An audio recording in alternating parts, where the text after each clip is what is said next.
Lord Cario leans toward Edia in a candlelit room, their faces drawing dangerously close. Lord Cario whispers Edia's name as he gazes intensely into her eyes. Lord Cario asks for permission to proceed, his expression heavy with longing. Edia gives Lord Cario her consent before they embrace amidst a shower of petals. Lord Cario presents a bottle of red liquid, suggesting its use for their night together. Edia holds the bottle and playfully suggests they try using the mysterious substance. A sprawling white estate stands under a bright sky, marking the end of the scene. Edia touches her cheek in confusion, struggling to process the vivid nature of her surroundings. Edia realizes this isn't a dream, despite how many times she questioned her new reality. A memory of a previous life ends abruptly with a fatal encounter with a truck. Edia explains she reincarnated as a count's daughter in a novel titled Holy Platonic. Edia regrets only reading the adult sections of the novel instead of helpful plot details. Edia realizes her hope for a comfortable life as a noble lady was entirely misplaced. Cast out of her estate, the penniless Edia stands alone with nothing but a suitcase. Gripping a document, Edia acknowledges the grim necessity of finding work to survive. Edia recalls her past career success as a top developer for an adult toy manufacturer. Edia mourns her lost ambition to improve lives through her previous profession. Edia resolves to use her mana and focus on the immediate challenge of finding employment. Slumped on a bench, Edia laments the lack of job offers in this difficult world. Edia's attention is caught by a harsh insult directed at a nearby worker. A superior maid threatens to strike a subordinate to teach her a lesson for being useless. A firm hand suddenly intervenes, catching the superior's wrist before the blow can land. The superior maid gapes in shock as her paperwork scatters into the air. Edia questions if the woman truly believes that violence is an acceptable form of training. Recalling her hatred for abusive bosses, Edia firmly commands the woman to stop her actions. The indignant superior maid demands to know who Edia thinks she is to interfere. As the superior maid defends her methods, an authoritative voice agrees with Edia's criticism. Lady Daphne, the Duchess of Lancelot, appears and fires the abusive maid on the spot. The fired maid begs for a second chance, citing her many years of service. Lady Daphne coldly declares she has no place for anyone who resorts to domestic violence. The disgraced maid retreats as Lady Daphne turns her attention toward a surprised Edia. Lady Daphne retrieves Edia's fallen paper and thanks her for protecting the young maid. Lady Daphne formally introduces herself as the Duchess of Lancelot while returning the document. Noticing the paper, Lady Daphne inquires if Edia is currently searching for a new job. Now employed, Edia greets Lady Daphne while serving morning tea in the Duchess's chambers. Lady Daphne yawns and offers a tired morning greeting in return to her new maid. Edia observes her mistress's appearance and notes that the Duchess looks unusually pale today. Lady Daphne explains her insomnia, admitting she only slept well when her husband was alive. Lady Daphne recalls her husband's sexual compatibility and the frustration her current loneliness causes. Edia stares in wide-eyed shock at the Duchess's surprisingly candid and intimate confession. Lady Daphne quickly apologizes for her scandalous words, realizing the social impropriety of the topic. Edia reflects on the kingdom's strict lack of sexual freedom and emphasis on purity. Edia notes that even discussing such private matters is strictly forbidden in this repressed society. Understanding the Duchess's isolation, Edia agrees to keep their conversation an absolute secret. Edia looks at her mistress with determination, promising to honor the secret they share. Edia concludes that the Duchess's confession is a sign of deep, newfound trust in her. Looking at Lady Daphne's portraits, Edia resolves to find a way to help her sleep. An idea strikes Edia to use her magic to create a specialized tool for Daphne. Edia plans to design something stylish that can be disguised as ordinary room decor. The scene lingers on a clock, emphasizing the late hour of Edia's secret planning. Edia focuses her mana to program the magic tool for a sense of pleasure. A sprawling mansion stands tall under a clear morning sky as a new day begins. Lady Daphne greets Edia, eager to share her thoughts on the gift she used. Surprised that Daphne used it so soon, Edia asks how the Duchess liked the gift. Daphne leans in with a mysterious expression, ready to share the details of her experience. Closing her eyes blissfully, Daphne describes the experience as absolutely divine while surrounded by flowers. Daphne thanks Edia for her effort, while Edia expresses her genuine happiness with a smile. Daphne admits it differs from nights with her husband, but acknowledges its own unique effectiveness. Looking down thoughtfully, Daphne concludes that the item possesses a very special and undeniable charm. Daphne finishes her review and mentions there is a new business topic she wishes to discuss. Daphne asks Edia to make more items for friends who are in similar lonely circumstances. Edia is rendered speechless, her wide eyes reflecting the shock of the Duchess's unexpected request. The scene shifts to a grand, multi-spired castle overlooking a valley at the end of day. In a dimly lit study, an unseen hand uses a quill to write on a scroll. A red-haired man in military attire looks up, his expression serious and deeply focused. A long-haired silver man greets the red-haired man with a casual and knowing smile. The silver-haired man smirks confidently as he holds a small, folded piece of white paper. Sitting at his desk, the red-haired man stares coldly at the newcomer entering his private study. Daphne praises Idia's genius and wonders at the high quality of the items she created. Taking a sip of tea, Daphne remarks on how wonderful the specialized items have turned out. Daphne explains that her friends enjoyed lovely evenings thanks to Idia and offers her thanks. Idia feels honored by the success as she reflects on the impact of her magical creations. Recalling the conversation, Daphne repeats her desire to give the items to friends in need. Daphne notes that other noblewomen have also begun to express a keen interest in the products. Daphne suggests they take advantage of the high demand and begin selling the items secretly. Idia expresses concern about the difficulty of selling such taboo items through normal societal channels. A graphic explains that self-pleasure is strictly forbidden and considered an act that compromises purity. Daphne proposes using underground channels while Idia worries about the danger of their potential venture. Placing her teacup down, Daphne calls Idia's name to emphasize the importance of her next words. Daphne believes these items can help all women in the country, just as they helped her.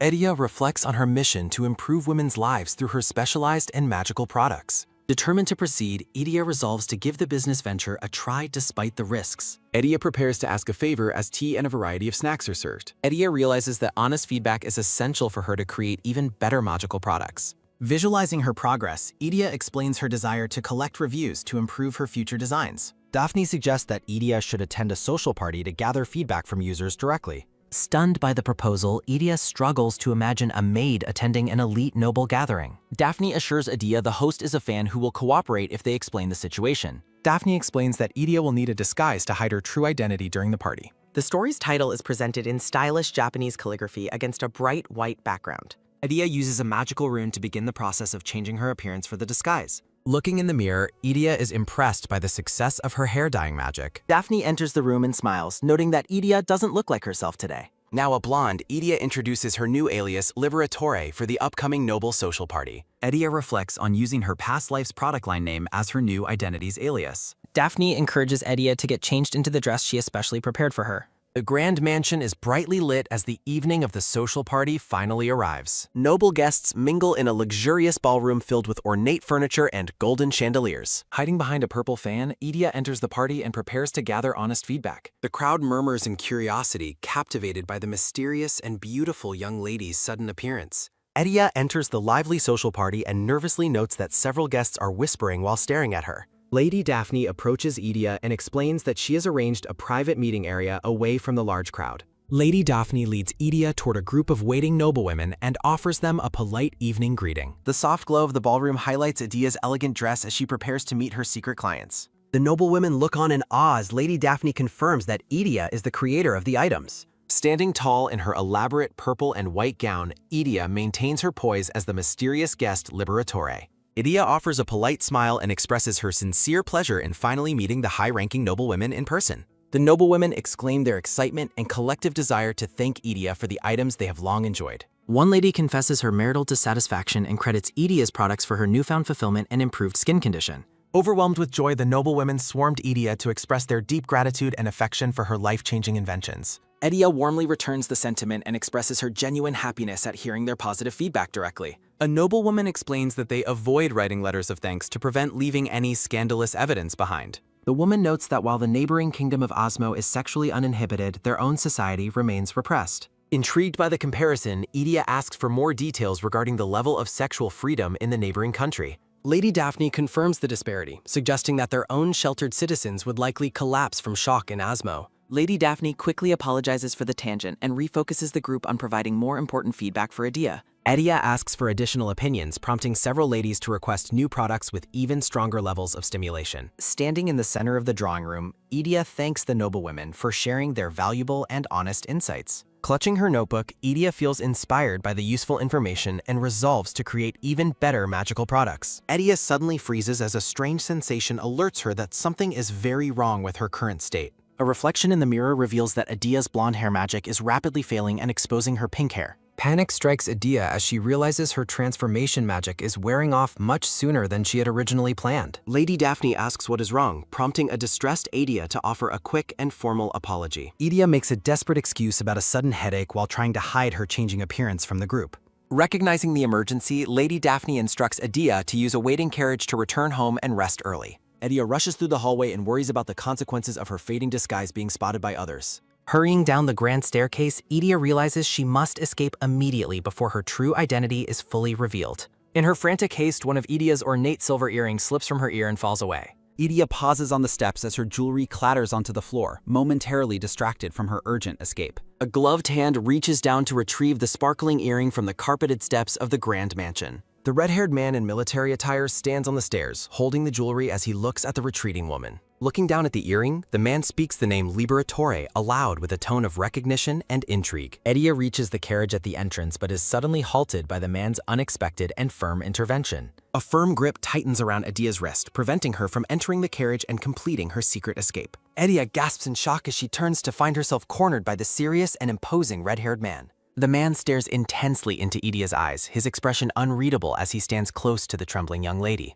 With a piercing look, the man directly questions Adia's true identity while the moonlight illuminates her fading disguise. The red-haired man repeats his question, demanding to know who she really is as they stand by the carriage. Adia's mind races with confusion and fear as she struggles to understand why this man has suddenly confronted her. Terrified of exposure, Adia wonders if the man has already figured out her true identity as the Duchess's maid. Adia tries to calm her nerves, telling herself that she cannot afford to show fear in this critical moment. Regaining her composure, Adia questions the man's motives for grabbing her hands so suddenly without any prior explanation. The man immediately lets go of her and offers a brief apology for his sudden and aggressive physical actions. The red-haired man states he has an urgent question, causing a wary Adia to ask what he wants. The man presents a bottle of red liquid and asks Adia if she is the one who created it. Adia is rendered speechless by the sight of her own specialized product in the hands of the unexpected man. Internally screaming, Adia wonders why a man possesses her merchandise since she only intended to provide it to women. The man demands an honest answer while Adia panics over how he discovered her role in making the product. Adia realizes her magic has completely failed, leaving her true appearance fully visible to the man as he waits. The scene lingers on a close-up of Adia's face as she prepares to face the consequences of her exposure. Pride in her craftsmanship compels Adia to admit the truth regarding her role as the creator. The soft moonlight illuminates Adia's features as she holds a bottle of her specialized magical product. Seizing the opportunity, the red-haired man invites Adia to depart with him for the Osmo Kingdom. Stunned by the sudden and bold proposition, Adia struggles to process the man's unexpected offer. The man confirms that he represents the neighboring country known as the Osmo Kingdom. Reaching into his attire, the man reveals an ornate and glowing golden pocket watch as proof. Holding the royal emblem, the man formally identifies himself as the Crown Prince of Osmo. The prince insists that Adia possesses a unique talent that is essential for his specific goals.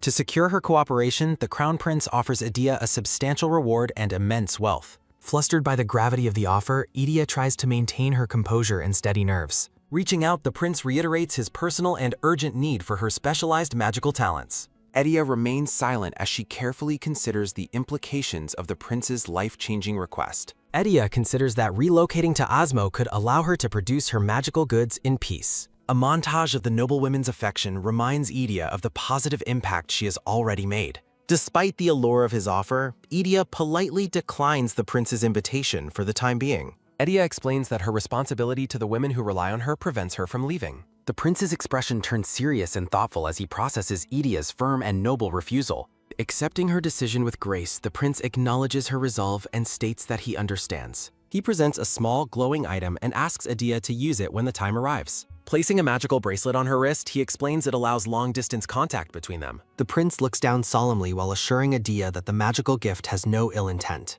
He encourages her to contact him if she ever changes her mind about visiting his country. Flowers bloom around them as the two share a lingering moment of mutual agreement and respect. Blushing under his gaze, Adia confirms her understanding of his words and the magical gift's purpose. With a final word of thanks, the Crown Prince turns and departs from the mansion's entrance. Standing alone in the quiet hallway, Adia watches the mysterious man disappear into the night. A few weeks pass in the Valentikon Kingdom as a crescent moon hangs over the palace.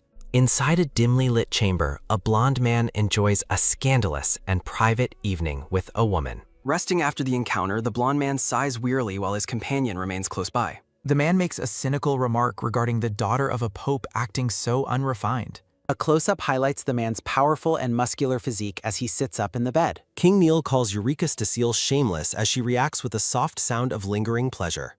Ornate wall lamps cast a purple glow over the luxurious and decadent furniture of the room. A hand displays the sparkling silver earring that Idia lost during her frantic escape from the party. King Neil lounges in bed while holding the earring, watched by his pink-haired mistress Eureka. A mental image recalls the mysterious woman who hid behind a fan during the social gathering. Eureka asks about the jewelry, prompting the king to explain its origin and his growing curiosity. The king confirms the earring belongs to a mysterious lady who recently attended the elite party. Intrigued by the creator of the vulgar goods, the king expresses a keen interest in her. King Neil declares his specific desire for the woman's body, much to Eureka's surprise and intrigue. Recalling the alias Liberatore, the king announces his departure and begins to dress himself. Walking toward the grand door, King Neil complains about the tedious pains of his royal duties. Eureka repeats the name Liberatore with a suspicious and cold expression while watching the king leave. Now disguised with purple hair, Idia presents a large order list to her business contact. The shopkeeper notes the massive scale of the order and asks if new items are being introduced. Idia confirms her decision to increase production due to the fantastic success of the pleasure goods.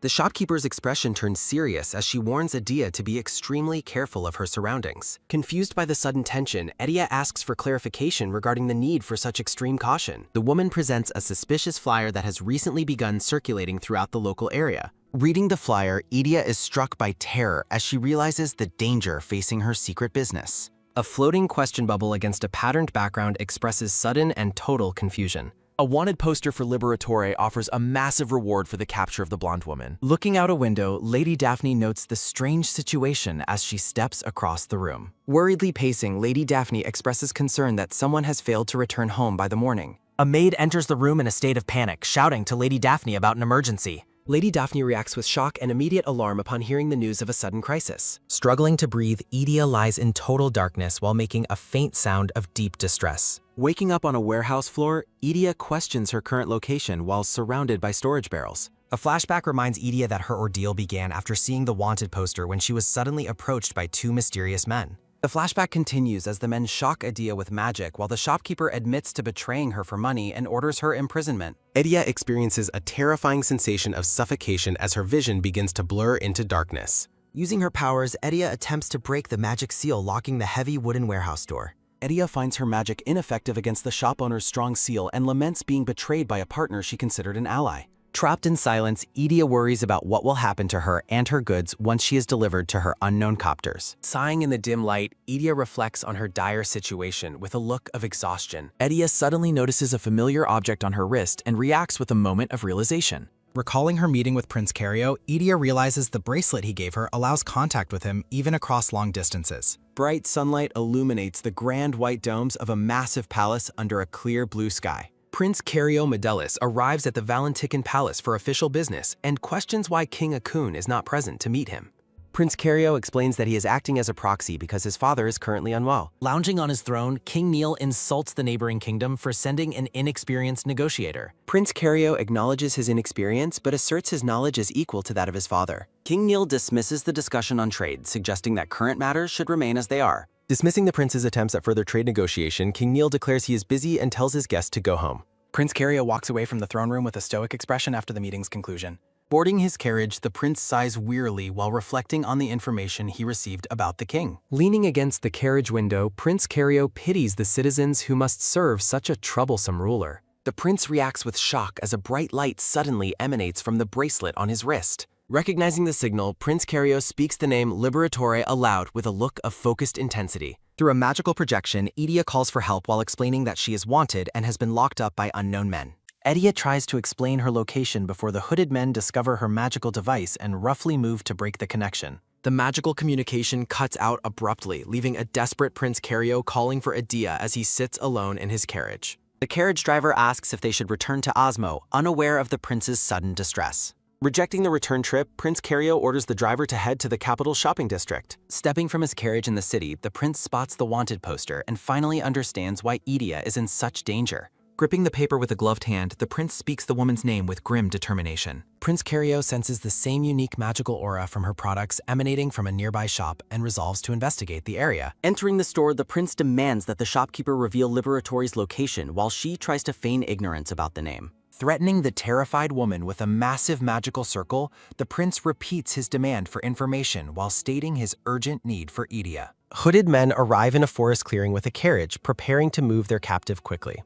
Gagged by magic, Idia watches the men with wide eyes while wondering where they are going. Looking out from the wagon, Idia wonders about her location until one of the hooded men approaches her with a cruel suggestion. A hooded man crouches before the gagged Idia and suggests having some fun with her before she is handed over. The man makes a crude remark about Idia's specialized products, claiming she will likely enjoy whatever they decide to do to her. Both hooded men loom over the terrified girl with sinister expressions, prompting a sound of deep fear from the bound and gagged captive. Trembling as her captors approach, Idia pleads for them to stay away as a golden magic circle suddenly manifests on her face. A massive blast of golden energy erupts from the magic circle, sending the attackers flying backward and destroying the back of the carriage. The hooded men cry out in shock as the incredible magical power devastates their position and forces them away from the captive. Through the hole in the carriage wall, Prince Cario appears and reaches out toward the girl. Standing amidst the wreckage and glowing magic, Prince Cario insults the men and commands them to get away from the woman immediately.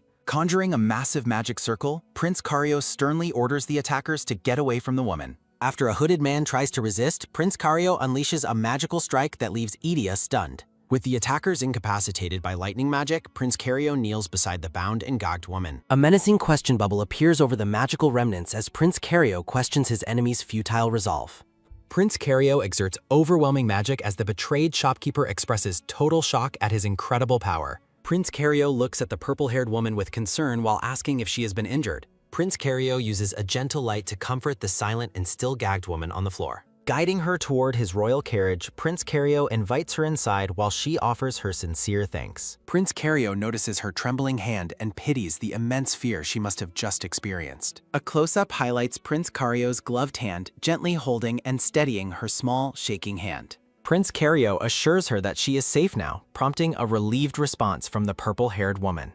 Standing by the carriage, Prince Cario discusses the next steps with his driver while the woman listens. Prince Cario offers to take her home, but the woman repeats the word with a confused expression. Recalling the bounty and her capture, the woman decides she cannot return to Lady Daphne's mansion. Looking at Prince Cario with sudden resolve, the woman declares her desire to travel to Asmo. The woman asks Lord Cario if he will permit her to accompany him to his kingdom. A close-up captures her determined expression as she considers the risk of staying in the Valentycan kingdom. The wanted poster for Liberatory floats in a mental image, emphasizing the massive reward for her capture. Surrounded by flowers, the woman reflects on taking control of her life despite the dangers she faces. Prince Cario agrees to take her along, causing the woman to react with immense joy and gratitude. A grand white palace stands under a clear sky as a voice calls out for Idia. Lady Daphne expresses shock and disbelief upon learning that Idia intends to leave for the kingdom of Asmo. Bowing deeply, Idia thanks Lady Daphne for all the kindness and support she has received until now. Lady Daphne graciously accepts the farewell and expresses relief at seeing Idia's healthy face one last time.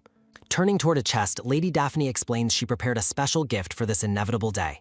A lavish, ornate pink dress decorated with red jewels and lace sits as a parting gift. Idia hesitates to accept such value, but Lady Daphne insists it is small compared to Idia's impact. Lady Daphne encourages Idia to find success in Asmo while they share a final, heartfelt moment together. The royal carriage travels toward a massive domed palace as the scene shifts to the new kingdom.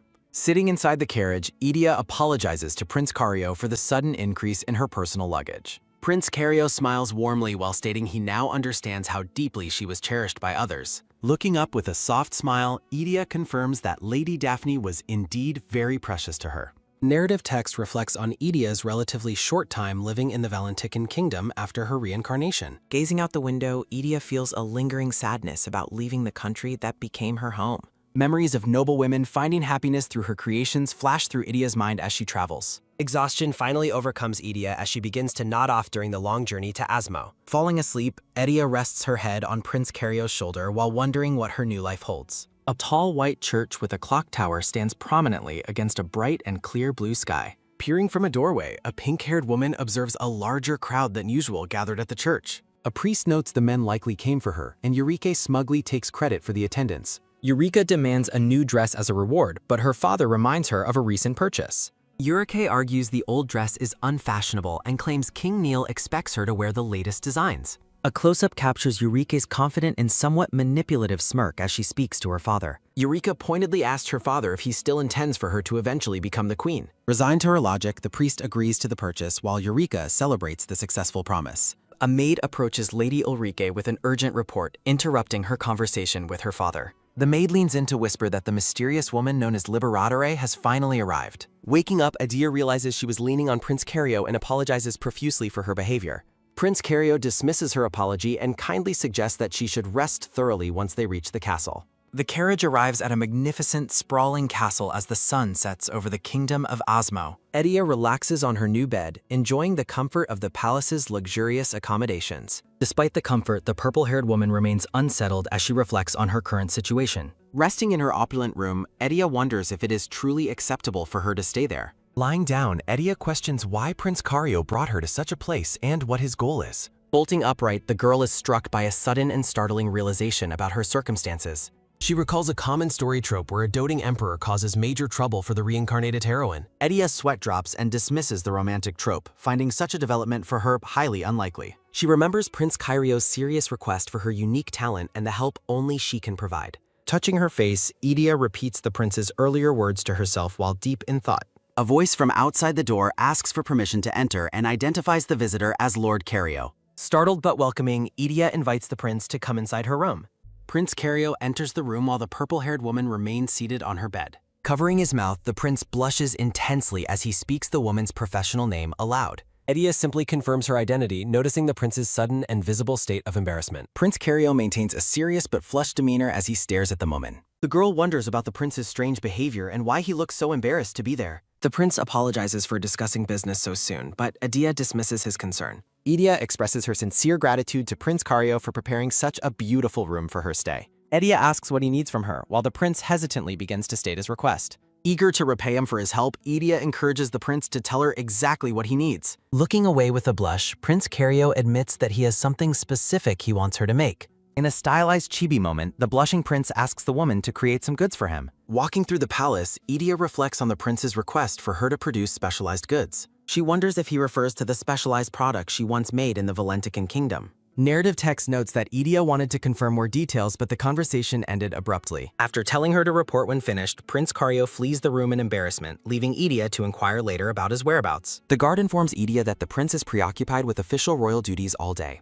Adia looks disappointed as she realizes she missed her chance to ask for more specific product details. A silver-haired man notices her troubled expression and asks who she is. Identifying himself as Captain Hin's Belliot, the man explains he guards the prince despite his strength. A maid interrupts Adia's apology to greet Lord Hins, noting it has been a long time. Hins suggests to the maid that they should spend their evening together for the first time in a while. Amidst flowers, Hins holds the maid's face while promising to make their time even more fun. Adia reacts with visible shock and embarrassment after witnessing the captain's flirtatious behavior in the hallway. Adia notes that the social and romantic atmosphere here is the complete opposite of her previous home. Hins explains that King Akun, Cario's father, is famous for summoning multiple women every night. Adia is shocked to hear about the king's nightly habits and finds his behavior quite remarkable. A light bulb appears as Adia assumes the prince wants products for his own romantic encounters. Feeling enlightened, Adia thanks Lord Hins for inadvertently giving her the perfect idea for her work. Adia runs off with newfound determination while the night captain calls out in confusion behind her. Hins watches the girl disappear, comparing her sudden and energetic presence to a passing storm. Adia resolves to work quickly to repay the prince for saving her and giving her a home.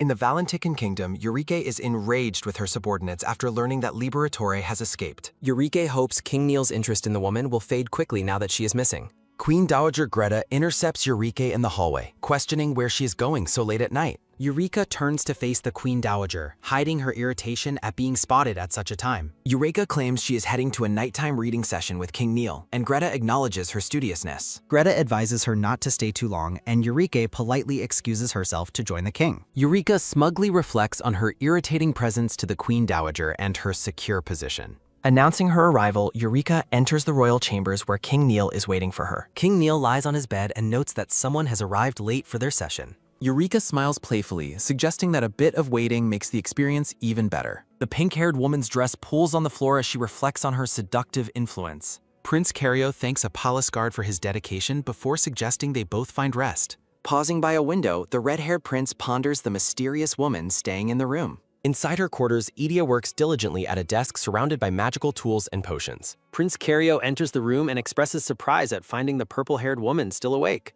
Adia excitedly presents several magical items she created based on her interpretation of the prince's request. The prince appears flustered and confused as Adia asks if her creations meet his expectations. Prince Karyo hesitantly holds one of the ornate, flower-shaped objects while struggling to find words. Blushing intensely, the prince admits that he has no idea how to operate the specialized items. Narrative text observes that his confusion is natural if he has never encountered such toys. In a stylized chibi moment, Idia enthusiastically offers to give the prince a full demonstration. Idia begins a detailed explanation, demonstrating the physical motions required for his partner's maximum enjoyment. Using pixelated mushrooms as visual aids, Idia describes the progression of heat during an encounter. Prince Karyo stares in stunned silence as Idia mentions reaching a quick physical climax. The purple-haired woman is startled when the overwhelmed prince suddenly leans his head against her. Panic sets in as Idia wonders if the prince intends to use the items with her. Finding the idea of immediate practice far too much, Idia desperately begs the prince to wait. A close-up captures Idia's concerned expression as she looks down at the unresponsive red-haired man. The purple-haired woman calls out to Lord Karyo in alarm as he remains collapsed against her. Later, Captain Hinz observes the unconscious prince and remarks on the girl's surprisingly potent work. Smirking, Hinz reflects on the prince's current state and acknowledges that Idia truly is remarkable. Idia looks up in confusion, asking the silver-haired captain to clarify his vague and suggestive comments. Hinz explains the prince's sheltered nature, describing him as a chaste and incredibly pure individual. The captain makes a lighthearted exit, waving goodbye to attend a date with a palace maid.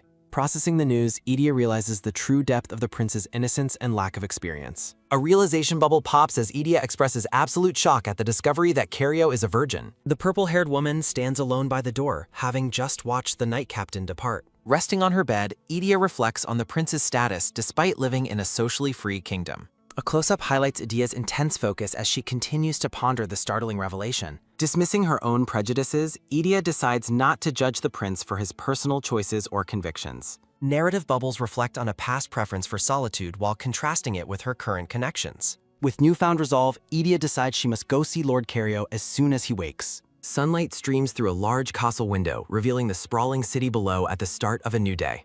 Prince Karyo steps into the hallway looking exhausted, rubbing his neck while letting out a weary sigh. Idia greets the prince with a cheerful smile, catching him by surprise in the grand palace corridor. The prince returns the greeting while Idia apologizes for her sudden and unannounced appearance. Smiling warmly, Karyo dismisses her apology and admits he was the one who startled her instead. Idia asks if the prince can spare a moment so she can finally ask him some questions.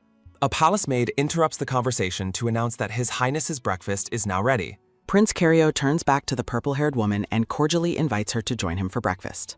Idia tries to decline politely, but a loud stomach growl betrays her hunger and causes immense embarrassment. A grand breakfast spread featuring lobster, fresh bread, and various delicacies is served in the hall. King Akun, the silver-haired monarch of Asmo, eats his meal with a stern and silent expression. The king remarks that since Karyo is his only son, they should occasionally dine together. Idia feels incredibly awkward and out of place, wishing she could have breakfast alone with Karyo. King Akun sharply cuts off Karyo's attempt at an introduction, stating that he already knows the woman. The king bluntly identifies Idia as the reckless maker of solo pleasure magical tools from the Valentikon kingdom. King Akun reveals he only permitted Idia's entry because Karyo insisted she was absolutely necessary. King Akun looks down at the table, expressing his disdain for relying on such suspicious tools. Idia remains silent while thinking that the silver-haired monarch is truly a pathetic man. The king bluntly labels Prince Karyo as the defective product of the royal family. King Akun suggests a prince should be capable of inviting women to his private chambers. Standing up, Idia challenges the king, arguing there is no shame in pursuing personal pleasure.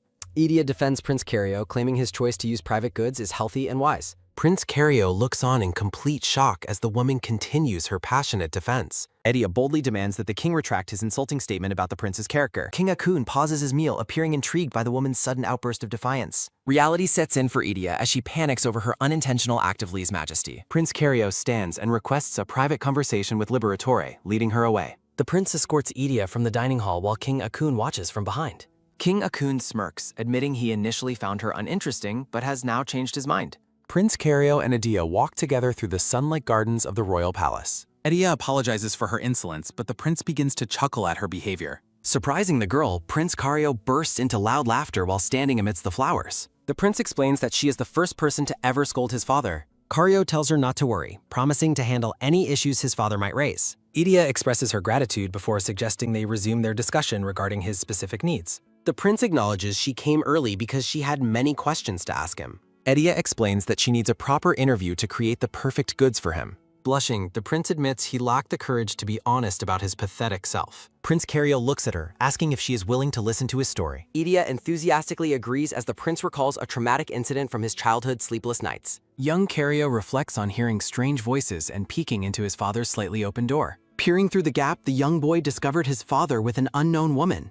Inside the room, King Akun was engaged in an intimate encounter with a mistress. Young Carrio dropped his books in shock while the memory causes Idia visible distress. The unknown woman noticed the child watching from the hallway as he trembled in fear. Overwhelmed by the explicit sight, young Carrio fled the hallway while struggling to breathe. Carrio explains the memory became a trauma that effectively kills any romantic or physical desire. The prince admits that even having a sexual thought makes him feel physically ill. Carrio notes that as the future king, he must overcome this to ensure royal succession. He explains that he hoped solo goods would provide a breakthrough for his internal struggles. Moved by his honesty, Idia suddenly grabs the prince's hands with intense and focused determination. Idia promises to work her hardest to create something truly great to help him. Beaming with a warm smile, Idia vows to repay him by solving his difficult problem. Prince Carrio stares at the purple-haired woman as his heart begins to thump in his chest. In a chibi moment, the two exchange shy apologies for their earlier awkward and embarrassing behavior. The scene shifts to a different royal palace as a new morning begins elsewhere. Eureka asks a maid why she is delivering a report so early in the morning. Looking irritated, Eureka questions why the maid would disturb her time with King Neil.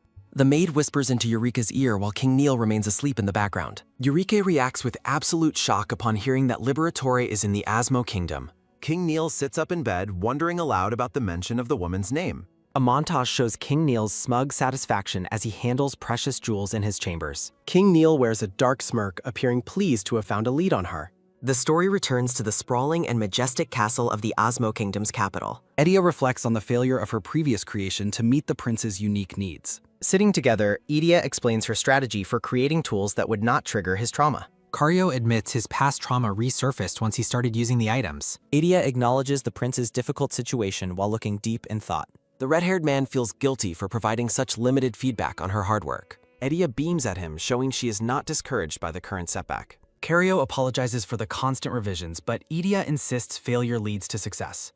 In a cheerful chibi form, Idia resolves to create a brand new prototype. The prince looks at the purple-haired woman with a gentle and appreciative expression. Idia nervously fidgets with her hands while asking for a small favor. Idia notes that the castle's current stock of materials is insufficient for new items. The woman asks to visit a tool shop. Carrio immediately offers a carriage. Prince Carrio waits outside by a luxurious carriage as the horses stand ready.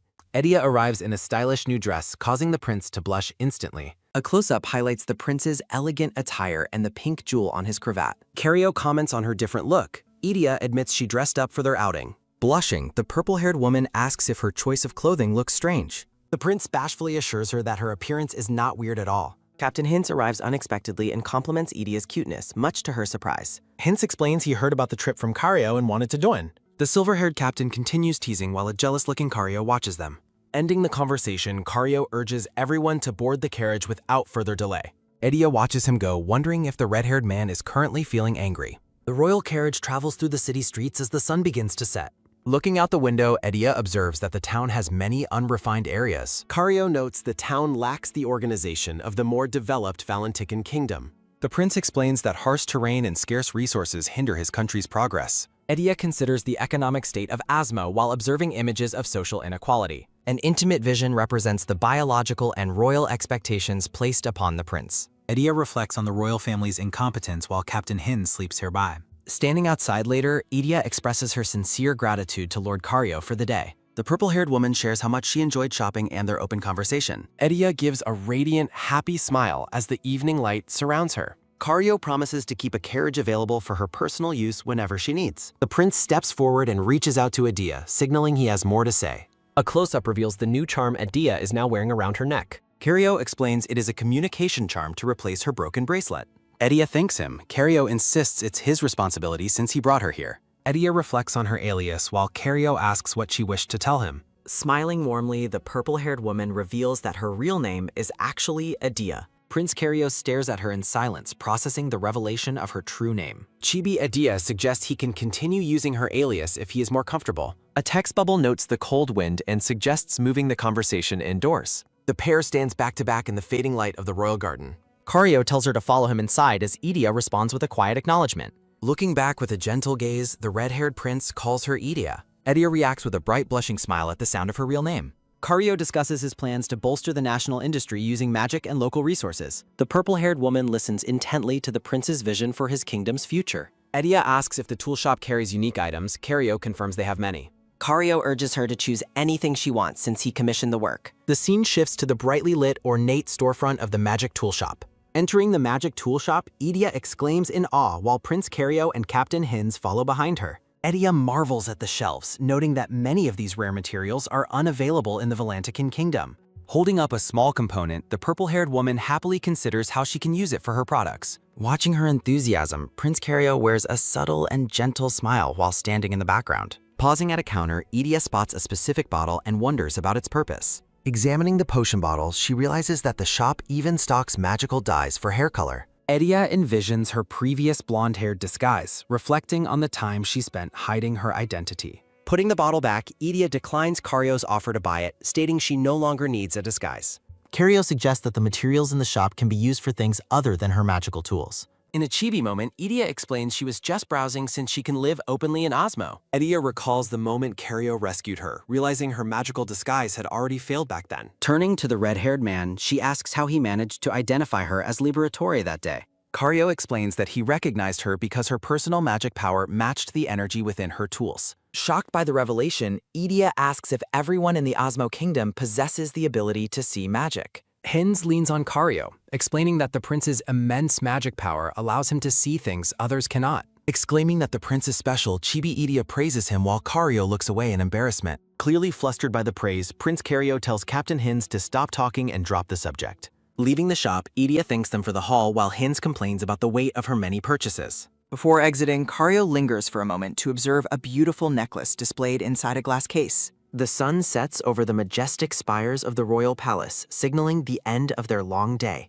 Captain Hins waves goodbye, announcing he is heading out to spend the evening with some local women. Watching him depart, Karyo sighs and notes that the silver-haired captain always seems to be having fun. In a moonlit room, a disheveled Karyo whispers Idia's name, confessing he can no longer hide his feelings. The red-haired prince suddenly pins Idia down, declaring that he wants her right at this very moment. Idia begs him to wait before jolting awake in her bed, realizing the intense encounter was only a dream. Sitting up in her dark chamber, a flustered Chibi Idia tries to process the vivid and embarrassing dream. Gripping her head in shame, the purple-haired woman wonders why she would have such a scandalous dream about him. She recalls Karyo's kindness from the previous day, making it even harder for her to face him now. A sudden knock at the door causes Idia to jump as she nervously answers the visitor. A maid enters the room to deliver a formal invitation for breakfast from His Highness Prince Karyo. Still reeling from her dream, Idia wonders if she can handle seeing the prince so soon after waking up. Overwhelmed by embarrassment, the purple-haired woman hides under her blankets and blushes at the thought of a meal. Idia tells the maid to convey her gratitude but explains she must decline the invitation for today. The maid acknowledges the refusal and offers to bring breakfast directly to the guests' private chambers. Accepting the offer, Idia states she plans to focus entirely on her work for the rest of the day. The door clicks shut, leaving the woman alone with her thoughts and her upcoming magical tool projects. Shaking off her lingering nerves, Idia resolves to stop worrying about weird things and focus on her craftsmanship. Inside the palace, the scene shifts to the prince's private study, filled with books and royal banners. Karyo sits at his desk looking distracted while Captain Hins relaxes nearby, observing the prince's unusual mood. Looking up from his chair, Hins asks the prince if his mind is elsewhere or if something happened. Karyo dismisses the concern, but Hins immediately calls out the lie, noting how suspiciously the prince is acting. The silver-haired captain wonders if Karyo had another argument with his father, King Akun, earlier that morning. Hins suggests the source of the trouble might actually be the young lady, causing Karyo's hand to stop mid-writing. Karyo admits he invited her to several meals and tea, but she declined every invitation to focus on work. Leaning over the desk with a mischievous grin, Captain Hins presses for more details regarding the situation. Hins laughs, remarking that it is refreshing to see the normally composed prince so troubled by a personal relationship. The captain points out that since her job is to make tools for him, her focus is actually a positive thing. Karyo remains silent and looks down at his desk, appearing visibly disappointed by her refusal to see him. Hins teases the prince, asking what prompted the invitations and if he has finally fallen for the woman. Looking completely flustered, Prince Karyo avoids eye contact as the captain's question hits a very sensitive spot. Lord Hinzu is forcefully ejected from a room by a glowing magic circle as the prince orders him away. Hinzu lands painfully on the carpeted floor with a loud impact, groaning from the sudden and rough treatment. Sitting on the floor, Hinzu grumbles about the crown prince's lack of gentleness toward his own loyal subordinates. Through a windowed door, Hinzu observes Idia walking by while struggling to balance a large stack of boxes. The scene shifts to a peaceful, sun-drenched garden gazebo prepared with tea for a quiet and relaxing afternoon. Idia struggles to see the path ahead, noting that she likely brought far too many heavy storage boxes. A hand reaches out to assist Idia as she reacts with surprise to the sudden and unexpected interruption. Hinzu greets Idia warmly while easily taking the heavy stack of boxes from her tired and strained arms. Idia greets Hinzu and explains she is currently struggling to find space for her growing collection of materials. Idia thanks him for the help but admits she hasn't decided where to take the boxes yet. A view of Idia's cluttered workspace highlights that she has completely run out of storage room for tools. Chibi Hinzu reminds Idia of his previous warning about buying too much, while she insists it was necessary. Lord Hinzu offers a subtle and gentle smile as he listens to her excuses regarding the cluttered room. Hinzu suggests he knows a perfect location for her and invites her to follow him there immediately. Entering a sunlit room filled with flowers, Hinzu identifies the location as the abandoned annex of the castle. Hinzu explains that no one uses the annex anymore and encourages her to use the space freely. Idia's face lights up with joy as she thanks Hinzu for providing such a helpful and spacious solution. Idia stands in the middle of the spacious annex, planning how she will clean and organize the area. Hinzu watches her with a subtle and pleased expression as she enthusiastically explores the vast new room. Idia happily concludes that she can use the annex as both a storehouse and a private magical workshop. Under a full moon, a white-haired man drinking wine notes to himself that a certain time is near. The man instructs his subordinate to ensure the confinement preparations are completed by tomorrow as he ordered. Later that night, the annex room is illuminated as Idia finally finishes her extensive and tiring cleaning efforts. Idia proudly lists the tasks she completed, noting the washed covers, new lantern, and removal of old soot. Looking at the massive bookshelf, Idia wonders if the large room was originally intended to be a study. Idia climbs a tall wooden ladder to reach the higher shelves and inspect the ancient books stored there. She is surprised to discover that a book on the shelf originated from the rival kingdom of Valentikon. Idia reflects on the distinct writing styles between the kingdoms while carefully reading the open book in her hands. Startled by a sudden noise, Idia nervously calls out into the darkness of the library to see who entered. Idia loses her footing on the ladder and begins to fall backward with a loud and panicked shout. Tumbling through the air, Idia realizes she is falling toward the floor and braces herself for the impact. Strong hands catch Idia mid-fall, and she looks up to see Prince Karyo holding her safely in his arms. Idia gasps in shock as she finds herself safely cradled by Karyo amidst a backdrop of glowing flowers. Karyo looks down at Idia with a calm and focused gaze, asking her if she was injured just now. Overwhelmed by embarrassment, Chibi Idia blushes intensely while Karyo continues to hold her in his arms. Idia expresses her deep relief and sincerely thanks the prince for coming to her rescue so quickly. Prince Karyo asks how she ended up discovering this secluded and long-abandoned area of the castle. Idia recalls Hinzu's earlier recommendation that this specific location would be just right for her workshop projects. Karyo realizes Hinzu invited him while Chibi Idia worries she accidentally entered a room she was not supposed to. Karyo clarifies that the annex was actually a childhood secret base where he and Hinzu used to play. Idia reacts with surprise upon learning that the room originally belonged to the prince's late royal mother. Karyo points toward a portrait of a red-haired woman and explains she died shortly after giving birth to him. Karyo explains that his mother loved to spend her time reading in this quiet and secluded room. Feeling terrible about the intrusion, Idia apologizes profusely for entering such a precious and personal family space. Karyo reassures Idia that there is no need to apologize as he looks at her with a soft expression. The prince expresses his gratitude for seeing the once ruined room restored to such a beautiful and clean state. Karyo encourages Idia to continue using the annex as her own personal workshop for as long as she needs. Radiant with joy, Idia promises to do her absolute best to create wonderful magical items in this room. Karyo admits he is glad to see her feeling better after her reclusive behavior earlier in the day. The prince confesses he was worried she had fallen ill since she declined all of his earlier invitations. Idia blushes deeply, feeling guilty for causing the prince unnecessary concern with her avoidance. Haunted by her scandalous dream, Idia finds it impossible to tell Karyo the truth. Karyo notices her flushed face and asks if she is feeling unwell or perhaps feverish. Chibi Idia frantically waves her hands, insisting she is in perfect health to avoid suspicion. She tries to find the words to explain her recent reclusiveness to the curious prince. Idia claims her focus on work caused the delay, an excuse the prince calmly accepts. Looking up at the full moon, Karyo's mood shifts as Idia watches him with concern. The prince cryptically informs Idia that they might not be able to meet for a while. He encourages her to work at her own pace since they will be apart momentarily. Saying a final goodbye for now, Karyo departs and leaves a bewildered Idia standing alone. Idia struggles to understand the meaning behind his sudden and mysterious departure from the workshop. Lady Ulrike enters the grand chamber through a set of large and ornate double doors. She approaches a wooden bench where a small note has been left for her. Reading the message, Ulrike scoffs at the man's selfishness for canceling their scheduled meeting. She reflects on King Neil, who defies holy tradition despite his high position of power. Ulrike's anger grows as she contemplates his infatuation with a woman he barely even knows. Crushing the paper, she vows never to forgive him for prioritizing another woman over her. She resolves to stop King Neil's search for the woman known only as the Liberator. Two hooded subordinates appear and kneel before Lady Ulrike, awaiting her cold and calculated orders. She acknowledges their presence, her mind set on a dark path of revenge and removal. Ulrike orders her subordinate to head for the Osmo Kingdom and finally eliminate the woman Liberatore. The hooded men walk away to begin their dangerous mission under the moonlit sky. King Neil suddenly confronts the hooded men, demanding to know what secrets they are hiding. Neil forcefully pulls back a curtain, catching one of the conspirators completely off his guard. The king subdues the men and orders them to reveal Liberatorore's secret hiding place immediately. Time passes quickly and the scene transitions to a few days later at the palace. The majestic white palace gleams under the bright sun as a new day begins. Edia looks deeply troubled as she contemplates the long absence of the young prince. Spotting Captain Hinz, Edia calls out to him in hopes of finding answers about Cario.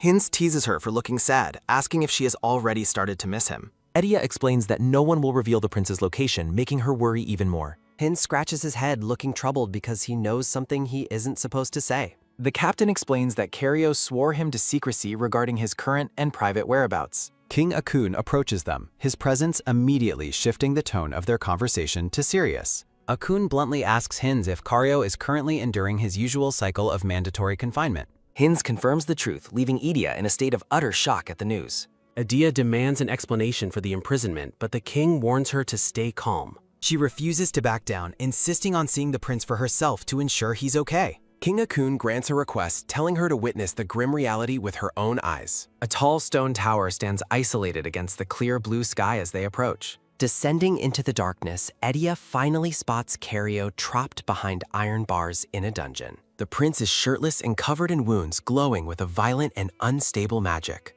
Edia gasps as she realizes the severity of the situation and the prince's visible suffering. Cario's body is racked by magical energy that seems to be tearing him apart from inside. Overwhelmed by grief, Edia reaches for the bars and calls out to the agonizing prince. A massive surge of purple energy erupts from Cario, accompanied by a scream of pure pain. The purple magical discharge strikes the iron bars where Edia is standing in shock. King Akun grabs Edia and pulls her away just as a defensive magic circle activates. Akun shields her from the blast, ordering her to stay back for her own safety. The king explains that Cario must remain isolated until this violent episode finally passes over. Edia reacts with shock upon learning that the prince's magical attacks last for an entire week. King Akun notes Cario's rapid deterioration, while Edia asks if there's any way to stop it. Edia is outraged after the king dismisses the prince's agony as an unavoidable part of destiny. Akun dismisses her concerns and orders Captain Hinz to escort the distraught girl from the tower. Under the full moon, the isolated tower stands silent as Edia reflects on the king's cruelty. Edia laments that the king makes no effort to help his son who is suffering immensely. Hinz defends the king's actions, stating there is no other choice but to imprison the prince. Sitting together, Hinz explains that the attacks happen because the prince's body cannot withstand his mana. A flashback shows a younger Cario as Edia recalls hearing about the prince's legendary mana capacity. Hinz explains that Cario was born with an exorbitant amount of mana that now harms him. Edia realizes why it was called destiny before Hinz reveals that a treatment actually exists. Hinz believes the king has given up on the cure since it has never worked before. Looking concerned, Edia asks the captain to describe the specific nature of the prince's elusive treatment. In the tower, Edia pleads for information while Cario remains collapsed and writhing in physical agony. Cario notes that the excruciating pain is becoming increasingly worse with every passing year of life. Violent purple energy lashes across the prince's scarred and battered body as he struggles to breathe.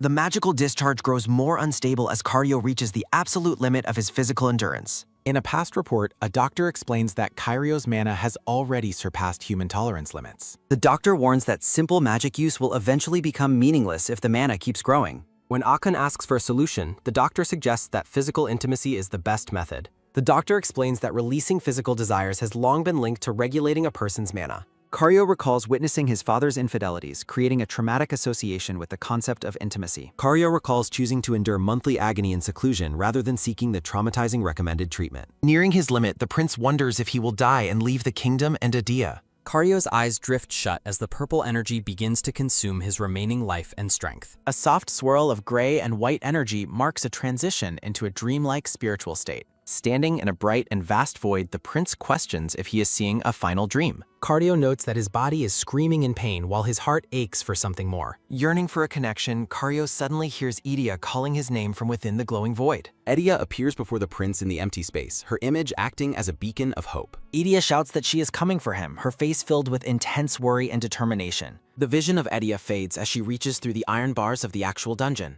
Cario looks up from the floor, wondering if the sight of Idia is reality or a dream. Idia winces against the powerful mana discharge while noting the prince is unconscious yet remarkably strong. Refusing to leave him alone, Idia resolves to help the prince despite the dangerous magical energy. Idia recalls the captain explaining that intimacy was the cure, though Cario's trauma makes it difficult. She contemplates the captain's words regarding the difficulty of the prince's situation and his past experiences. Idia realizes that intimacy is not solely physical as she approaches the prince amidst the magical storm. She understands that there are countless other ways to share love besides the act Cario fears. Idia looks at the prince with a determined expression, ready to act on her new realization. Reaching her hand forward, Idia calls the prince's name as she approaches him through the mana. Idia pulls Cario into a tight embrace, begging him to stop fighting this painful battle alone. A transitional scene shift occurs as the narrative moves forward in the dark and cold dungeon. Idia reaches out to Cario as her voice echoes his name for the silent and dark cell. Embracing the prince, Idia pleads with him to stop fighting his magical burden all by himself. Cario looks up at Idia with a soft and surprised gaze after hearing her heartfelt words. Cario and Idia remain together in a warm and bright embrace as the mana finally stabilizes. Cario makes a faint sound as his eyes slowly open, indicating his return to the waking world. The scene transitions to the prince waking up and sitting up in his large royal bed. The prince wonders if the recent events were real while looking down at his own hands. Cario reflects on the warm embrace he shared with Idia during his magical crisis. King Akun enters the room and notes that the prince's mana attack has ended. Akun expresses surprise at the quick recovery while Cario questions why it ended early. The king credits Idia for the stabilization of the prince's volatile and dangerous magical energy. In a flashback, Idia informs the king of her resolve to help the suffering prince. Idia feels responsible for the attack, but King Akun tells her she is overthinking things. Akun reassures her while Idia reveals that hints explain the method to stop the attack. Idia expresses hope that she can do something for his mana and requests room entry. King Akun remains silent as he thoughtfully considers the girl's desperate plea to help Cario. Narrative text confirms that the prince's rampaging mana subsided following the young woman's brave intervention. Cario blushes while contemplating the experience he initially mistook for a vivid and beautiful dream. The prince recalls a sensation of brilliant light as the girl held him close. King Akun finds the woman much more interesting than he had originally expected her to be. Cario looks at his father and firmly introduces the girl by her name, Idia. The prince groans while sitting up as his father watches him from a short distance. Idia rushes into the room with supplies, expressing great relief that Cario has finally awakened. Cario is surprised to see her while Idia celebrates that the prince is now unharmed. Idia explains that she brought healing salve and offers to apply it to his wounds. Cario thanks her but quickly shifts focus to Idia's own visible injuries and overall well-being. Idia claims she is fine while the king decides to leave the room for them. Idia begins the healing process by gently taking hold of the prince's injured and scarred arm. Cario winces and groans, causing Idia to quickly apologize and check if she caused pain. Idia tells Cario to save any lectures for after his physical injuries are completely healed. The prince blushes intensely as he gazes at Idia while she continues her gentle care. In a chibi-style scene, Cario reluctantly agrees to the girl's demands while she finishes bandaging. Walking through the gardens, Idia reflects on the prince's condition and his hidden, painful burdens. Idia resolves to finish the prince's magic toy while Hins suddenly calls out to her. Captain Hins offers a friendly greeting as he encounters the purple-haired girl in the courtyard. Idia bows and thanks Hins for his help while the captain expresses his own relief. Hins notices a loose bandage on Idia's hand and offers to fix it for her. Idia brightly declines the assistance and excuses herself to return to her work on the toy. Captain Hins watches the girl walk away, his expression turning neutral and contemplative. The captain reflects on the encounter, feeling a sense of rejection after his offer was declined. The majestic white palace of the Valentican kingdom gleams brightly under the clear afternoon sun. Lady Ulrike confronts the king, asking if he truly intends to visit the Osmo kingdom. King Neil confirms his departure as he prepares his belongings for the upcoming royal journey. Ulrike questions his decision to travel personally instead of summoning the other king for business. Neil tells Ulrike to drop the act, stating she knows exactly why he is departing. Ulrike questions if his motivation for the sudden trip is related to the woman named Liberatore. Neil reveals information from servants regarding Liberatore's location while Ulrike questions his growing obsession. The king notes the woman is intriguing while he continues packing for his imminent departure. Neil looks at Ulrike and compares his current interest to what he once felt for her. Ulrike is struck with shock and visible anger as she processes the king's blunt and hurtful words. Neil warns the woman about overstepping her bounds despite her position as the Pope's daughter. The king orders Ulrike to reflect on her behavior during his absence from the royal palace. Left alone in the room, Ulrike seethes with a dark and palpable sense of inner rage. The woman smashes a glass in fury, declaring the king's actions to be completely unforgivable. The sun sets over the Asmo Kingdom Annex, bathing the towers in a warm orange glow.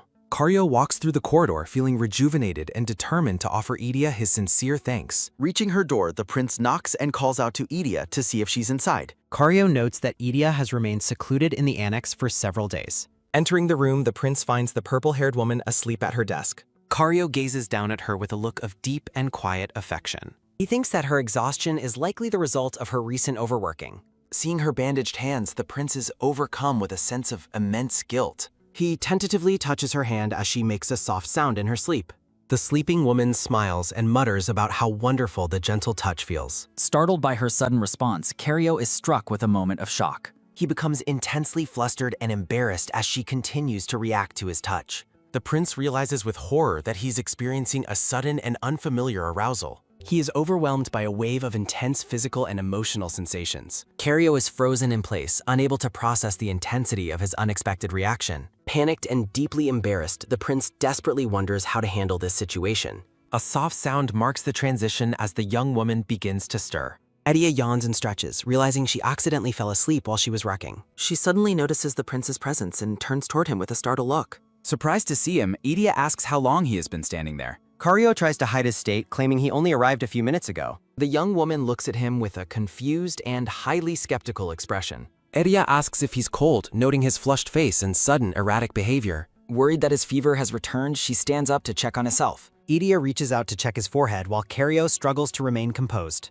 The prince insists he is fine while hurriedly announcing his immediate departure. He warns her not to overwork herself before quickly turning to leave the room. Karyo offers a blunt goodnight as he makes a hasty and awkward exit. Left alone, Idia remains confused by his odd behavior and the sudden departure. She feels certain that the prince was hiding something important during their encounter. Sunlight streams through the tall windows as a new day begins at the palace. Karyo sits at his desk, looking exhausted after a night devoid of sleep. He reflects on how he couldn't calm his body down after returning home. Narrative text describes the lingering effects of the previous night's intense encounter. The prince vividly recalls the sight of the woman sleeping peacefully at her desk. Karyo is once again consumed by embarrassment, his face turning a bright red. He worries that she would be completely disgusted if she knew his true thoughts. He sighs in distress, feeling unable to face her after what he experienced. A soft sound echoes as the door opens, announcing a visitor's arrival. An aide enters the office with a letter that requires the prince's immediate review. The aide explains that Lady Liberatore wishes to send a letter to Valentikin. Karyo questions why official palace mail requires standard protocol and a full review. The prince accepts the task and agrees to read the contents of the letter. The letter begins with a warm greeting to Daphne, apologizing for the long delay. Idia writes about the wonderful opportunity she has found working in the Asmo Kingdom. She shares a memory of her recent and exciting visit to the shopping district. Flashback images show her former life and the friends she misses back home. She credits Daphne for her happiness and promises to write to her again soon. Finishing the letter, the prince informs the aide that he has no objections. He returns the letter and orders that it be sent to Valentikin immediately. Karyo looks out the window, quietly reflecting on the words he just read. He ponders the meaning of her joy and her connection to her past. He realizes that her ultimate dream is to share her work with everyone. The prince looks down with a lingering blush, his thoughts filled with unresolved tension. Karyo decides to give the woman more freedom instead of keeping her to himself. A soft glow fills the air as the prince resolves to maintain some distance. The scene shifts to the bustling town center several days after their previous encounter. Sharing a carriage ride, Idia reflects on the unexpected invitation she received from the prince. The purple-haired woman notices Karyo's distant demeanor and wonders if he is deliberately avoiding her. Idia informs the prince that she has successfully completed a new magical item for him. She presents a wooden case explaining the subtle and gentle nature of her latest invention. Idia highlights the use of magic-generated breezes to provide mild stimulation without being too intense. As she hands him the case, Idia suggests he test it once he feels fully recovered. Karyo accepts the box with a deep blush, promising to try it out on his own. Karyo insists the box isn't heavy while trying not to die of embarrassment. The prince is horrified to find his body reacting uncontrollably despite his attempts at composure. Walking through the town, Idia grows increasingly confused by Kario's erratic and unpredictable behavior. A large, well-maintained storefront stands prominently under the bright light of the afternoon sun. Kario introduces the building as a property owned by the royal family of the kingdom. The prince offers the shop to Idia, inviting her to use it to sell her creations. Stunned by the generous proposal, Idia asks for confirmation that she will have her own shop. Kario explains that he has realized it is wrong to monopolize her unique and valuable talents. He grants her permission to operate her business from both the castle and the new storefront. The young woman questions the legality of selling her specific type of goods so openly. Kario reassures her that there are no laws in their kingdom regulating her particular line of products. The prince reflects on the kingdom's freedom while noting the importance of proper sexual education. He acknowledges that many societal issues arise from a lack of general awareness and basic knowledge. Kario expresses his desire for the citizens to enjoy safe and healthy lives through her work. Overwhelmed by his support, Idia gazes at the prince with a look of profound gratitude. She thinks about the immense trust he has placed in her by granting her the shop. The young woman takes a decisive step forward, unable to contain her surging emotional response. Idia throws her arms around the prince in a tight hug, exclaiming how happy she is. Kario is caught completely off guard, his face turning bright red from the sudden physical contact. A close-up reveals the woman's startled realization of her own bold and impulsive actions. Idia quickly apologizes for her forwardness, while the flustered prince suggests they head back home. Under the cover of night, King Neil arrives in the Osmo Kingdom via a discreet carriage. An aide questions their use of backroads and suggests seeking a formal royal reception instead. Neil rejects the idea of tedious hospitality, stating his intention to find the woman named Liberatore. The silver-haired king smirks, anticipating the pleasure of finally reuniting with his target in the kingdom. Darkness looms over the palace towers as the moon rises high above the silent grounds. Lying in his grand bed, the prince finds himself unable to sleep due to a restless body. Kario reflects on his intense physical reactions whenever he comes into contact with the purple-haired girl. He laments that he will likely spend another night staring at the ceiling in frustrated silence. His attention turns toward the magical gift Idia gave him earlier that afternoon in the carriage. Shirtless, the prince activates the device and experiences a soothing breeze just as Idia had described. Brilliant light surrounds him as the air wraps gently around his most sensitive and responsive spots. A vivid vision of Idia appears behind him, intensifying the prince's already heightening physical sensations. Kario winces as the overwhelming memory of her presence continues to haunt his waking mind. A delicate hand reaches out to touch his back, calling out to him in the darkness. The apparition of Idia leans in close, offering soft words of comfort to the struggling prince. Startled, Kario whips around only to find that the figure has vanished into the thin air. The prince sits alone in the dimly lit room, questioning if he just experienced a hallucination. In a frantic state, Kario shakes his head to clear the lingering thoughts of the woman. The prince experiences a phantom touch, noting that the gentle, magical breeze feels exactly like her. In the quiet of his bedchamber, Kario calls out to Idia while struggling with his thoughts. Flushed and panting on the floor, the prince wonders if he has just reached a climax. Kario lies upside down, reflecting on the physical relief he found through his own hands. Overcome with guilt, the prince laments that he has done something truly terrible to her. 1 week later, Idia paints a sign for her new shop, wondering why Kario is absent. Wiping sweat from her brow, the young woman resolves to focus entirely on her new business. Idia gazes at her completed shop sign with a sense of pride and accomplishment. Climbing down a ladder, she contemplates choosing a name that she can carry with pride. Standing before her storefront, Idia prays that her shop's name will represent her well here. A stranger points out the Valentikon spelling on the sign, catching Idia completely off guard. The woman advises Idia to change the spelling if she wishes to keep her origins secret. Idia introduces herself, and the woman identifies herself as Renee Flampe alongside her daughter, Mika. Idia asks the newcomer if she is also originally from Valentica. A soft floral background marks a pause in their conversation. Renee mentions she understands the circumstances that would lead to being chased out of Valentica. Sitting on a bench, Renee admits she fled her homeland after becoming pregnant before marriage. Idia notes the strict laws against premarital relations in Valentica as Renee shares her story. Rin reflects on the many women abandoned by partners who were forced to flee alone. Renee wonders if better prevention could reduce the misfortune faced by women in their situation. Idia is struck by a sudden realization regarding the potential for creating contraceptive products. She reflects on how common contraceptives were in her past world compared to this one. Renee apologizes for the heavy topic and prepares to take her daughter home. Idia urgently calls out to Renee, asking her to wait before she departs. The young woman asks Renee if she would be willing to help her run the shop. Idia promises to create products that address Renee's concerns, leaving the older woman confused. Idia's expression hardens with determination as she commits to her new goal. In a lighthearted moment, Idia admits she also desperately needs help managing the shop's paperwork. Bowing deeply, Idia makes a sincere plea for Renee to join her business venture. Renee expresses her gratitude for the offer but asks for some time to consider it. Edia finds herself at a private tea party invited personally by the king of the kingdom. King Neil sits silently, sipping his tea while observing his young guest. Edia formally thanks the king for his unexpected and generous invitation. The king insists he is the one who should be expressing gratitude to her. Neil thanks Idia for saving his son, Callio, from the suffering he inadvertently caused. Edia listens intently as the king speaks with the sincerity of a concerned father. The king offers her any reward she desires, though Idia insists she wants nothing in return.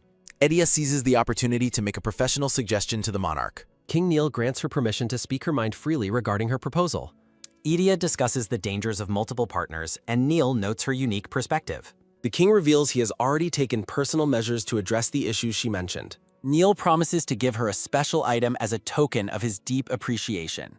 A large potted tree is presented, leaving Idia stunned by the unusual gift. The young woman stands speechless, never expecting to receive an entire tree as a reward. Edia looks at the gift with a mixture of confusion and curiosity. Neil demonstrates how to use the tree's sap to create a flexible protective barrier for women. Idia realizes she misjudged the king, who she previously imagined was a mere womanizer. She concludes that the magical sap could be used to manufacture effective contraceptives in this world.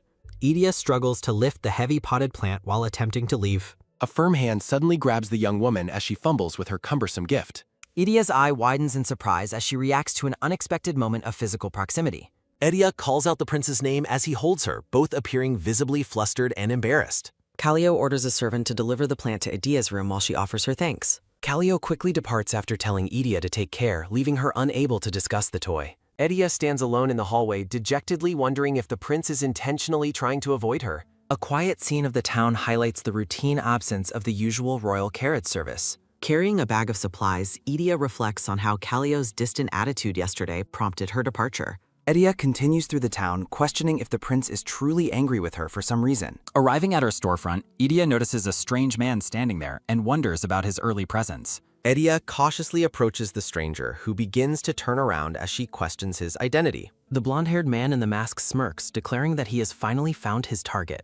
Idia asks what he wants, explaining that the shop is not yet ready for customers. The masked man dismisses the shop, stating his business is strictly with the woman herself. Grabbing her chin, the man addresses her as Liberatore, leaving Idia paralyzed with sudden shock. The intruder brandishes a set of keys and forces Idia inside the shop to talk. Shoved roughly into the building, Idia falls to the floor with a pained cry of distress. The man tells her to stop resisting while Idia accuses him of making vulgar accusations. He taunts her about her preferences while Idia desperately reaches for her hidden communication device. Idia begs for help through her necklace, but the masked man mocks her and snatches it away. The intruder demands her full attention, looming over her as she lies helpless on the floor. Idia trembles in fear, unable to believe the situation she has found herself in so suddenly. The man calls her tempting before Renee appears with a knife, demanding he release her friend. The masked man calls Renee an old hack and warns her not to interfere with his business. With a violent sweep, the man knocks Renee aside, causing her to crash into the furniture. Idia screams for her friend, but the intruder tells her to focus on her own peril. The man's grip tightens on Idia's arm, leaving her speechless and terrified of his next move. He threatens to teach her a painful lesson, but a sudden magical light erupts between them. Prince Callio manifests through a teleportation circle, stunning the masked man with his timely arrival. The intruder recognizes the Prince of Osmo, realizing he has been caught by the kingdom's heir. Callio demands to know the man's purpose and warns him of dire consequences for harming Idia. Sensing the prince's overwhelming magical power, the masked man realizes he cannot win this confrontation. The intruder activates a magical smokescreen to obscure the room and facilitate his hasty escape. Callio stands in the dissipating smoke, frustrated that the dangerous trespasser managed to get away. Callio analyzes the residual magic, suspecting King Neil of the Valentine Kingdom was the attacker. A brief moment of stillness follows the chaotic encounter as the dust begins to settle. Idia tearfully apologizes to Renee, blaming herself for putting her friend in such a dangerous position. Renee reassures the young woman, insisting that the attack was not Idia's fault at all. Callio offers to escort Idia back to the castle once she ensures Renee is safely cared for. A regal carriage waits to carry the group away from the scene of the violent encounter. Sitting across from each other in the carriage, Callio and Idia share a moment of tense silence. The prince asks why she went alone, noting he was only able to help by pure chance. He scolds her for not requesting a carriage or servants to ensure her safety in town. Idia offers a sincere apology, though she struggles to voice the reasons for her solo trip. She admits that his perceived avoidance made her feel too uncomfortable to ask for any assistance. Kallio looks shocked, questioning if his behavior was so disrespectful that it caused her such worry. He starts to explain his actions were based on concern but turns away in a blush. Idia reflects on her own misunderstanding as the carriage finally arrives at the royal palace gates. Kallio tells Idia to go inside ahead of him while he remains behind for a moment. The young woman expresses her deep gratitude and bows before heading back into the castle. Kallio watches her retreat, feeling guilty that his own internal confusion caused her such distress. Kallio resolves to talk to his girlfriend about the situation since she works hard. The prince decides he must travel to the Valentican kingdom immediately to confirm details. Later that same day, the scene shifts to a grand, brightly lit royal hallway. A dark shadow falls over the carpeted stairs within the quiet palace interior. King Neil returns to his throne room, pondering Kallio's connection to the mysterious Liberatore. The king worries about his identity being exposed as a servant announces Lord Kallio's arrival. Neil tries to dismiss the unexpected visitor, claiming there was no prior agreement to meet. Kallio barges into the room anyway, insisting he has an urgent matter to discuss. Kallio apologizes for his abrupt entrance, noticing that the king has only just returned. The prince observes that the king appears suspiciously out of breath from his secret activity. Neil tells Kallio not to worry, but questions why he entered the room so forcefully. Kallio reports that Valentican citizens caused a disturbance, though the situation did not escalate. The prince warns the king that his country will be held responsible for future incidents. Neil agrees to investigate while Kallio thanks him and prepares to leave the room. The prince slams the throne room door shut, expressing his intense frustration with the king. Kallio walks away from the throne room, still appearing very tense and deeply annoyed. The scene transitions to a quiet, elegant room lit by several candles on a stand. Idia turns away from her work as someone enters the room monitor. Kallio visits Idia, mentioning they haven't talked much and asking for feedback on an item. Kallio admits that the item finally had a positive effect after previously failing to work. A promotional message invites readers to continue the story on the official website.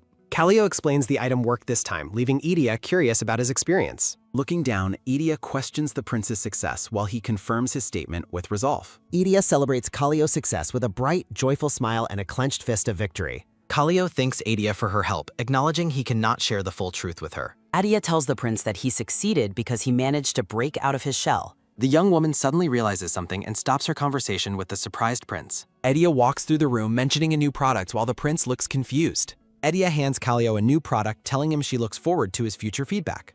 Alone in his room, a shirtless Kallio examines the thin, membrane-like product Idia gave him. Kallio holds the small square packet, noting it came from the same goods used before. The prince struggles with the product, finding it quite difficult to put on correctly alone. Kallio blushes deeply as he continues to fiddle with the product in his private chambers. Standing by a table, the shirtless prince looks back at the pouch he just opened. A bright, flowery background highlights Idia's happy expression as she thinks of Kallio's success. Kallio reflects on how happy he looked previously while standing alone in his dimly lit room. The prince sighs as he feels a strange sensation starting to take hold of him. Kallio lets out a soft moan, his face flushing as his physical reaction intensifies. Idia prepares to head to bed, satisfied with the feedback she received from the prince. The young woman notices a pouch left on her desk and realizes it's strange. Idia's eyes widen in terror as she stares at the pouch she accidentally kept. Idia realizes she gave Kallio the condom sample she was developing instead of the intended item. She worries that the products might trigger Kallio's trauma and resolves to retrieve them immediately. Idia rushes to the prince's door, identifying herself and apologizing for coming so late. Idia stands outside the closed door, wondering why the prince isn't responding to her call. The young woman reacts with concern after hearing what sounds like a pained voice inside. Idia is convinced something has happened to Lord Kallio after hearing him call her name. Idia calls out to the prince with worry, asking if he is all right behind the door. Finding the door unlocked, Idia begins to enter the room to check on the prince. Idia rushes into the room with a shout of concern, desperate to help Lord Kallio. Idia freezes in shock upon seeing a shirtless Prince Kallio breathing heavily in his room. Kallio blushes deeply from his exertion as Idia reacts with wide eyes to the scene. Panicking, Idia shouts a frantic apology and immediately flees the room as the prince turns away. Outside, Idia realizes the pain sounds were just the prince's heavy breathing while he was alone. She pauses, reflecting on the significance of him calling her name during his private struggle. Idia joyfully considers that the prince successfully used her image to overcome his lingering trauma. The grand door to the prince's quarters begins to open slowly into the hallway. Kallio, now wearing a robe, emerges to find a still blushing Idia waiting for him. The prince attempts to address the awkward situation Idia witnessed moments ago in his room. Idia excitedly praises Kallio for calling her name, considering it a major success in his recovery. Kallio is left utterly speechless and heavily blushing at her enthusiastic celebration of his progress. She suggests his ability to think of her means his discomfort toward women is finally fading. Edia mentions future relationships with noble women, leaving Callio looking conflicted and deeply embarrassed. She cheers for his success while Callio silently reflects on her words regarding other women. Offering a polite bow, Edia bids the prince a good night before preparing to depart. Callio stands in the doorway and silently watches Edia walk away down the palace corridor. The prince's expression turns somber as he repeats her phrase about women who are not her. Callio ponders his irritation, wondering what kind of reaction he actually wanted from Edia earlier. He stares through the window, resolving to confirm if he is truly comfortable with others. A soft, magical light glows briefly as the scene transitions away from the royal palace. The morning sun shines brightly over Edia's storefront as she prepares for the day. Edia works in her shop, thinking that her purpose with the prince may have ended. She admits to feeling a sense of loneliness now that her primary mission is complete. Shaking her head, Edia resolves to be happy and focus on making her shop prosper. She clenches her fist, determined to fulfill her business dreams from her previous life. Edia and Renee discuss the shop's future as the young woman vows to do her best. Rin hands over some documents and thanks Edia for her hard work and guidance. A hazy memory depicts a quiet moment shared between Renee, Edia, and the prince. Edia presents a gift to Renee, explaining she developed it based on her friend's helpful advice. Renee encourages her to continue working for everyone's safe and enjoyable private lives in the future. Renee mentions she has something she has been curious about and asks to inquire further. Edia warmly invites her friend to ask anything while they stand among the shop's products. Renee asks if Prince Callio is her lover or someone she has romantic feelings for. Turning beet red, Edia frantically denies having any romantic connection to the kingdom's heir. Renee laughs and apologizes for the sudden question as Edia remains flustered by the suggestion. Edia jokingly tells her friend not to startle her with such unexpected and embarrassing inquiries. The scene shifts to the grand throne room where the king sits upon his throne. King Akun notes it is unusual for Callio to ask for a favor and inquires what he wants. Prince Callio, dressed in formal royal attire, requests that the king host a royal ball. He explains his desire to gather as many noble ladies as possible for the event. Callio stands firm in his request for a royal ball while the king listens intently. King Akun is delighted that his son has finally taken an interest in such social matters. Callio clarifies he only wants to test if his aversion to other women has truly faded. The king's eyes narrow knowingly as he repeats the prince's mention of other women. Akun teases that Callio found someone he can tolerate, leaving the prince blushing and speechless. A comedic clash occurs as the prince gets flustered by the king's playful teasing remarks. King Akun looks thoughtful, suspecting that Edia is the true reason for the prince's change. Back at the palace, Edia appears in a stunning purple dress, looking somewhat uncertain. She observes the palace staff busily preparing the hallway for a major upcoming royal event. King Akun greets Edia, who looks surprised to see the monarch in the palace corridor. King Akun expresses his joy at meeting Edia and mentions he has something for her. Edia holds out a small purple pocket, explaining it was designed for convenient individual usage. King Akun examines the sample Edia provided while standing in the palace's elegant interior. Edia thanks the king, but he insists that he is the one who should be grateful. The purple-haired young woman reacts with genuine surprise to the king's humble and appreciative words. King Akun tells Edia that Prince Callio's recent positive transformation is likely due to her. Edia reflects on her mission's end, feeling a bittersweet tightening in her chest regarding Callio. The king suggests that Edia attend the upcoming ball to gather feedback on her various products. Edia realizes she must shift her focus back to her shop as her royal duties conclude. Edia enthusiastically accepts the invitation while Akun notes she will require a suitable formal dress. The young woman is caught off guard, questioning the sudden and unexpected mention of a dress. Inside a fitting room, Edia protests that the king has gone too far with these arrangements. Feeling overwhelmed, Edia blushes while thinking that she is not actually a princess or anything. King Akun ignores her protests, urging the tailor to quickly bring out the next dress option. Edia stands amidst floral decorations, appearing stunning in a floral white gown with a low neckline. The tailor praises the gown's fit, while King Akun watches the fitting session with quiet satisfaction. The king considers pushing things further between Callio and Edia to see how they demod. Akun ponders that a more subdued look might be better if his goal is pleasing Callio. Edia is startled when the king suddenly decides to select the very first dress she tried. Edia panics, recalling that the first dress was the most expensive one in the entire collection. King Akun plans to assign a maid specialized in beauty treatments to prepare Edia for tonight. Akun walks away as Edia tries to call him back, feeling completely flustered by his pace. Edia shouts that a specialized maid is excessive, trying to get the retreating monarch's attention. Desperately reaching out, Edia begs the king to wait a moment and reconsider his grand plans. Edia is left alone and sweating from stress, clearly overwhelmed by the king's forceful hospitality. Prince Callio calls out to his father after finding him walking through the grand palace corridor. Callio notes that he has finally found the king, appearing serious and somewhat inquisitive today. King Akun asks if there is a problem, greeting his son with a calm, practiced smile. The prince asks why a tailor was summoned for Adia, questioning his father's intentions for her. Akun teases his son, observing that Callio seems remarkably interested in the young shopkeeper's affairs. Callio blushes as his father jokingly promises not to take the young woman for himself. The prince looks surprised when the king suggests that Idia will serve as a partner tonight. Callio repeats the word partner, staring at his father with a look of stunned and silent disbelief. King Akun explains that Idia deserves some happiness after traveling so far to their kingdom. The prince watches his father walk away, left to ponder the king's words in the hallway.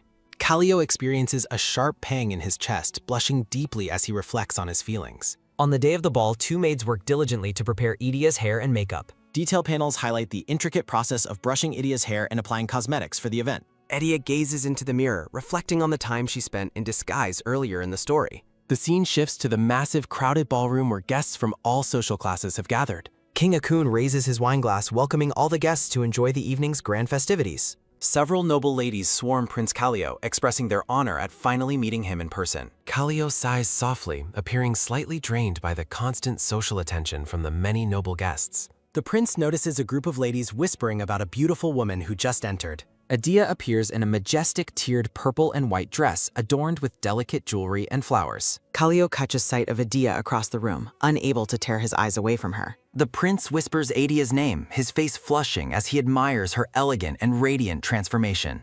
Idia feels extremely self-conscious, worrying that her appearance is too flashy for such a grand event. A man's hand reaches out toward Idia, addressing her as a beautiful lady and requesting her company. King Akun stands before Idia, politely asking the surprised young woman for a dance. A charismatic noble named Lord Hins arrives, drawing the gazes of everyone within the grand ballroom. Prince Callio watches in stunned silence as Lord Hins leads Idia toward the crowded dance floor.